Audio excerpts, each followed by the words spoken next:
Is this going anywhere? You and me? I don't know. Can't we just enjoy it for what it is? What is it, though? Something beautiful and ephemeral. I'm looking for something real. I mean, I'm not sleeping with anybody else right now. And I don't even know if I want to.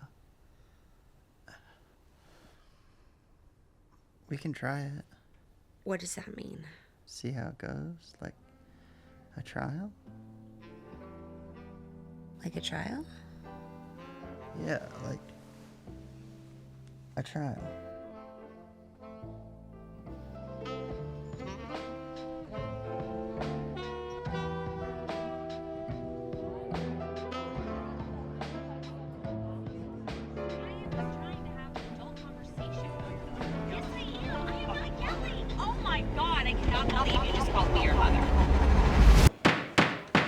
Court is now in session.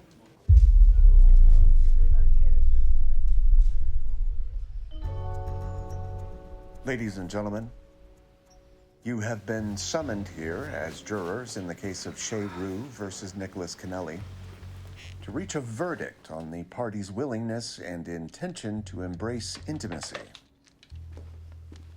We'd like to bring the jury's attention to Exhibit A.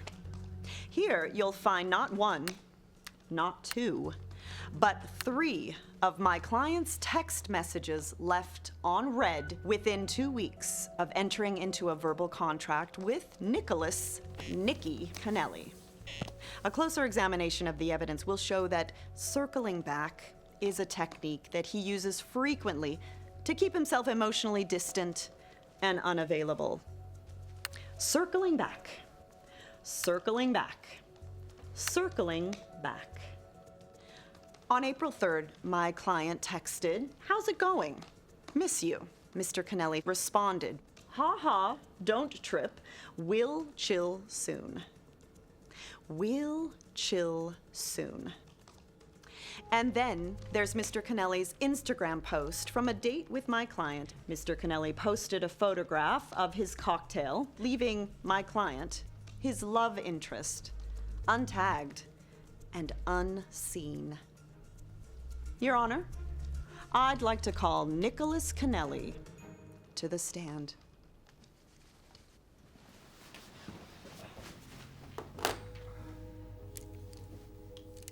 On April 21st, my client attended a barbecue with you and your coworkers, which you described at the time as, quote, insufferably boring. Do you stand by that description? It was pretty lame. How many times did my client, your date, complain at this lame, insufferably boring barbecue? None that I can remember. In fact, she mingled with your coworkers and impressed your boss so much that he pulled you aside and he said something to you. What did he say? She's a keeper. Can you say that a little louder so the court can hear? He said she's a keeper. She's a keeper. But you didn't keep her, did you? Objection! Sustained. About a week later, you asked my client to pick you up from a suburban bar called Stinkers because you were too drunk to drive. You were so drunk, in fact, that you were liking your own text messages that night. Yeah, that was nice of her. I said thank you. With your words or your actions? Your Honor. Let's leave the intangibles for the closing arguments, Counselor. Do you remember who made you dinner that night to curb your intoxication? I'm guessing she did. Did she make you dinner a lot? Yeah, I made dinner too sometimes. By dinner, do you mean warming up taquitos on the night of April 5th? Yeah. Let me ask you something, Mr. Kennelly. Attending work barbecues, picking you up from dive bars, making you dinner. Is this the type of behavior that you would expect from a casual sex partner?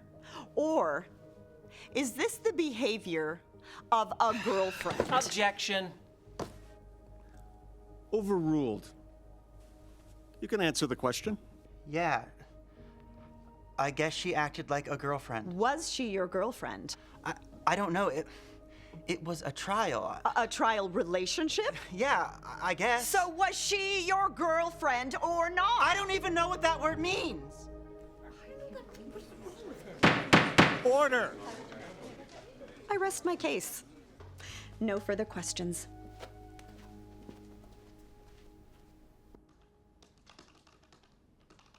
On the night of March 31st, after watching the film Rocky IV, my client revealed to you that he was living out of a van for 13 months prior to meeting you. Is that correct? Well, he made it sound like he was road tripping, but yeah, I guess so. And none of it gave you even a moment's pause? His cavalier approach to grooming, financial instability, an aversion to owning houseplants because, quote, keeping things alive is hard. You're acting like he's an objectively bad person. He's kind and funny and handsome. Oh, so you're defending him now? I thought that was my job.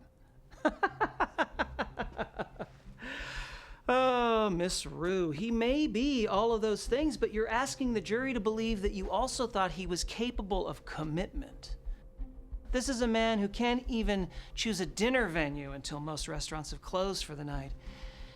In fact, he speaks openly about his fear of commitment, does he not? He wants to change, he told me. We talked about having kids, for God's sake. Oh, and what exactly did Mr. Kennelly say about having kids? That he daydreams about it sometimes. And you took that to mean he wanted you to bear his children. Objection. Sustained. Tell me, do you have a history of dating commitment-phobic men? Please remember that you're under oath. Some of my boyfriends have been reluctant to make long-term commitments. Yet you're asking the jury to hold my client accountable for your inability to find a stable man? Objection. Sustained. I'd like the court reporter to read back the transcript from a conversation with Miss Rue exactly 2 weeks after they met.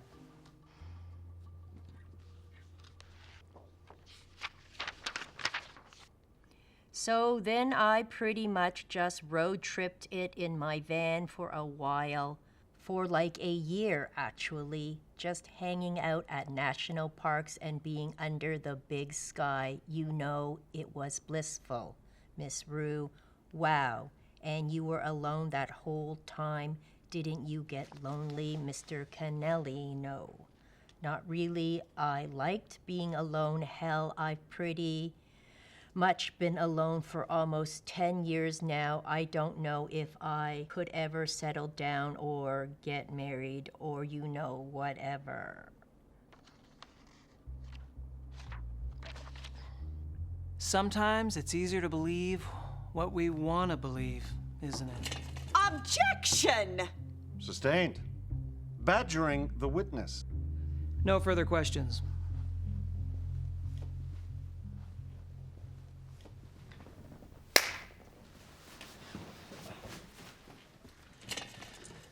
My client generously exhibited his red flags for all the world to see. But Miss Rue repeatedly showed a willful neglect of reality.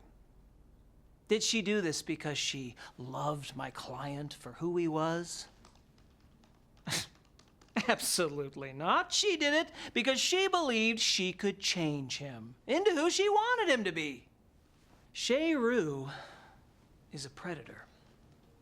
But this time she failed to trap her prey. Somehow, by the grace of God, my client escaped the greedy, suffocating grasp of this shrewd succubus of a woman. Nicholas Kennelly's only crime is being a survivor. Marcia. Ron. The defense has done everything in its power to distract you from the undeniable facts of this case. After 3 months of casual sex, Nikki Kennelly and my client entered a verbal agreement to have a committed relationship. Over and over, Mr. Kennelly failed to act in good faith. As a result, my client lost 5 months of peak fertility time. and is justly due the damages she seeks. Did my client want to be in love? Yes. To that end, she showed the kind of flexibility that any good man would cherish in a partner. The defense has tried to convince you that my client's willingness to compromise is a personality flaw.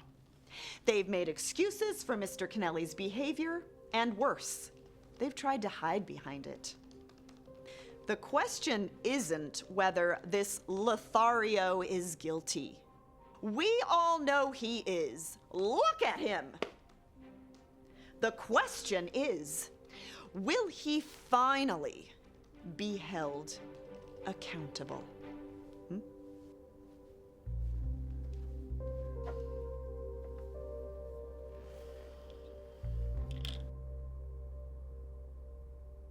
Mr. Kennelly, the jury has found you guilty of misleading the plaintiff about your willingness to embrace intimacy. There are 3 counts of vulnerable text messages left unread, 1 Instagram story left untagged, and 3 counts of unreciprocated acts of service, as well as 2 counts of egregious mixed signals. Do you understand the verdict as I have read it to you? Yes, Your Honor. The court is ordering you to complete 9 weeks in the support group Avoidant Attachment Anonymous. I'm awarding the plaintiff up to $1,200 in damages to be paid in the form of premium memberships to the online dating apps of her choosing. As for you, Miss Rue, the jury has found you culpable as well, with 17 counts of red flags willfully ignored. I sentence you to an 11-hour audiobook on self-sabotage that you must listen to while cooking dinner for one. Court is adjourned. Good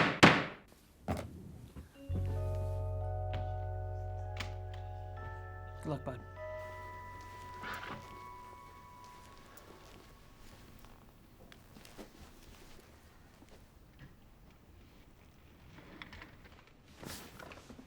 Hey.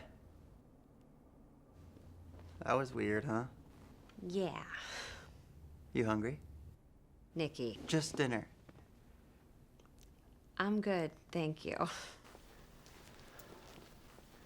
Hey, Shay. I hope you find what you're looking for.